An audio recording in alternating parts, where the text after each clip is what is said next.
안녕하세요. 오늘은 비가그네 스카퍼스퍼 HV UL2 두 번째 후기를 들고 왔어요. 저는 지난 2주간 코로나가 조금 잠잠해진 시기에 백패킹으로 제주 올레길을 걷고 왔는데요. 너무 아름다웠지만 이제 혼자 여행하거나 걷는 게 싫더라고요. 그래서 딱 반바퀴, 총 26개 코스 중 13개, 14일 동안 제주도의 강풍과 비를 맞으면서 느낀 카퍼스퍼의 장단점을 공유해드릴 테니 텐트 구입을 고민하는 분들께 도움이 되길 바랍니다. 만약 카퍼스퍼의 기본 구성 및 설치 방법이 궁금하시다면 첫 번째 후기를 먼저 보고 오시길 추천드려요. 그럼 시작해볼까요? 먼저 가장 크게 느낀 카퍼스퍼의 강점은 가벼우면서도 바람에 강하고 안정적인 점이었어요. 이날도 바다 앞쪽에 자리를 잡아서 바람이 매우 강했는데 추가 가이드라인까지 다 받고 플라이와 폴대를 연결하는 찍찍이 벨크로 탭까지 연결하니 정말 안정적이었어요. 외부에 흔들림은 있지만 내부는 매우 고요합니다.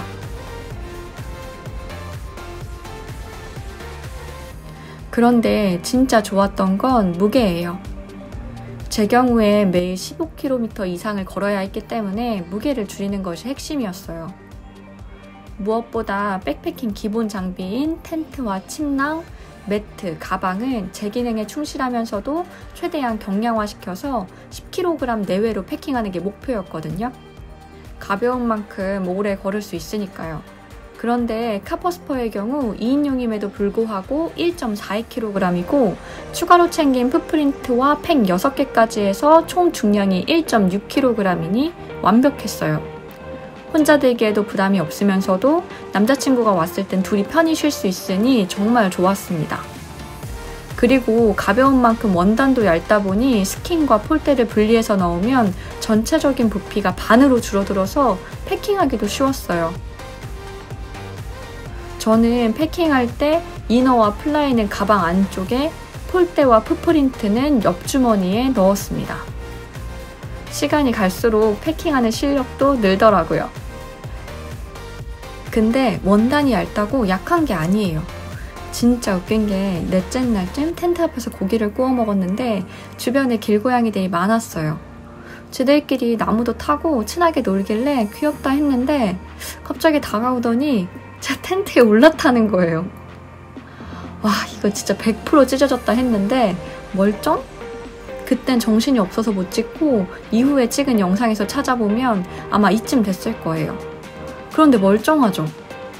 너무 신기해서 원단을 찾아봤더니 초경량 이중 혼합 데니어 립스탑 나일론을 사용했고 이 원단이 동일한 무게에서 증가된 인열 강도와 관통 저항력을 제공한대요.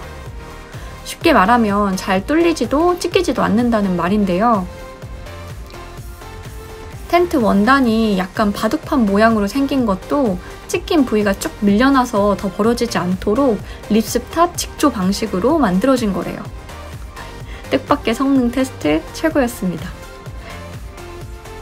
다음은 디자인에 대해서 이야기할 건데 말하기 시작하면 끝이 없을 것 같아서 사진으로 대체할게요. 어느 곳에 놓이던 정말 잘 어울리고 아름답습니다. 세 번째는 공간에 대한 이야기인데요. 공간까지만 말하고 비를 맞으며 아쉬웠던 부분 바로 얘기할게요. 객관적인 시각을 유지하고 싶지만 너무 마음에 듭니다. 세 번째 공간도 사실 완벽한 것 같아요. 넓은 양쪽의 전실, 연 문을 꽂아 넣을 수 있는 퀵스타가 진짜 유용하고요. 광각으로 찍어서 화면은 좀 좁아 보이는데 내부 공간 넓습니다. 1차 리뷰 때 2인용이지만 매트 2개를 깔았을 때 좀 겹치는 부분이 있어서 3인용을 추천하기도 했는데 실제로 여러 차례 사용해보니 불편함은 전혀 없었어요. 반대쪽엔 수납함 외에도 고리가 있어서 보조 가방을 걸 수 있었고 청고는 2명이 사용하기에도 불편함 없이 높았습니다. 조명거리도 있고요. 정면에 전자기기 수납함, 아래도 수납함이 있죠. 저는 오른쪽엔 생활용품, 왼쪽엔 텐트 파우치를 주로 넣어놨어요. 혼자 있을 땐 칼을 넣어두기도 했는데요. 위급 상황에서 빨리 반대쪽 문을 찍고 나가기 위해서였어요. 처음 리뷰할 땐 발견하지 못했던 디테일이 추가되었어요. 이제 점점 모기랑 벌레가 많아지잖아요. 그래서 지퍼가 만나는 부분이 벌어져 있으면 벌레가 들어오는 경우가 있어요. 그런데 카퍼스퍼는 이 부분에 삼각 모양 원단으로 덧대져 있어서 벌레가 출입을 못해요. 짱이죠? 그리고 저는 제주도민분들이 산에 살인진드기가 많으니 해충 스프레이 꼭 뿌리고 다니라고 말씀하셔서 텐트 치면 이너 텐트 전체랑 출입문 쪽에 뿌려두곤 했는데 이후론 정말 벌레 하나 없이 쾌적하게 사용했습니다. 꿀팁이에요. 드디어 비 오는 날 텐트 사용 후기인데요. 카퍼스퍼의 단점, 약점이 나오는 지점이기도 하죠. 올레길 7일차 비 소식이 있었고 양이 많지 않아서 나무 하나 없는 바다 앞에 자리를 잡았어요. 일기예보대로 오후 6시부터 비가 내리기 시작했고 비가 좀 세진다 싶어서 확인했더니 새벽 12시부터 호우주의보가 예상된다는 거예요. 그래도 당장은 괜찮길래 오! 했는데 1시간 30분 정도 지나니까 플라이가 물을 먹기 시작했고 바람이 칠 때마다 빗물이 내부로 떨어졌어요. 안 되겠다 싶어서 텐트에 물길 만들고 텐트 위에 우비를 씌워서 비를 막았어요. 비를 쫄딱 맞으면서요. 그래도 텐트가 비에 직접적으로 닿는 부분이 줄어드니까 다행히 더 이상 비는 떨어지지 않았고 아침에 잠깐 비가 그친 틈을 타서 급히 철수하고 호텔로 도망을 왔습니다. 도착하자마자 젖은 짐들 말리고 오랜만에 빨래도 하고 해장술, 뜨끈한 동태탕 먹으면서 찾아보니 어젯밤 호우주의보는 해제되었었고 36.6mm의 비가 왔더라고요. 통상적으로 내수압이 500mm면 가랑비, 1000mm면 보통비, 1500mm면 폭우도 견딜 수 있다고 들었는데 폴리우레탄 방수 코팅 1200mm인 카퍼스퍼가 비를 완벽히 견디지 못해 아쉽긴 했지만 나무 한 그루 없는 노지에서 비에 노출된 시간도 길었고 바람도 많이 불었기 때문에 이 정도면 선방했다고 생각합니다. 지금 영상은 다른 날인데요. 짙은 해무에 흠뻑 젖은 카퍼스퍼 모습이에요. 이너 텐트가 메쉬로 되어 있어서 결로 현상은 없지만 가벼운 무게만큼 원단이 얇다 보니 습기에 조금 약한 모습을 보이긴 합니다.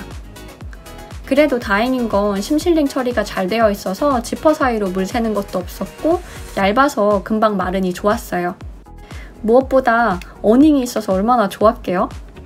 그런데 사실 매일 5시간에서 6시간 걷고 텐트 치고 짐 풀고 간단히 씻으면 남아있는 힘이 없어서 어닝은 한 2번 정도 폈나? 그리고 비 오는 날도 써보려고 했는데 어닝을 올리면 바람을 타고 비가 내부로 들어왔고 어닝을 높이 쳤을 때 물길이 텐트 이너 방향으로 만들어져서 텐트로 물이 들어오는 바람에 바로 접었어요.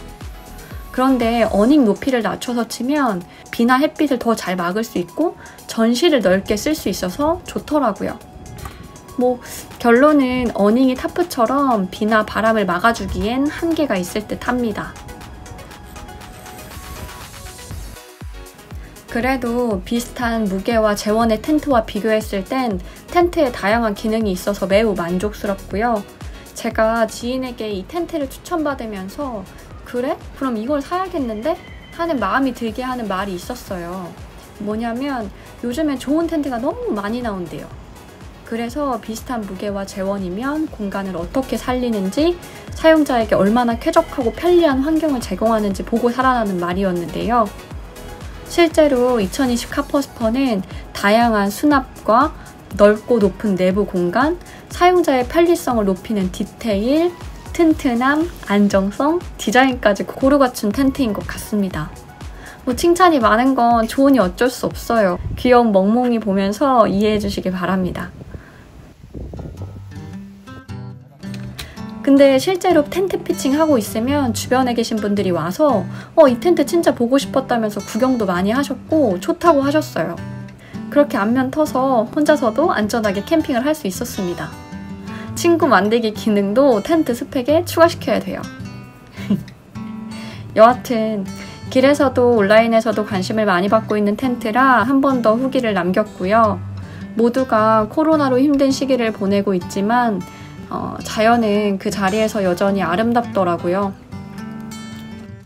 건강하게 일상이 회복되고 텐트 들고 더 자주 자연에 나갈 수 있기를 바라며 리뷰를 마치겠습니다. 안녕!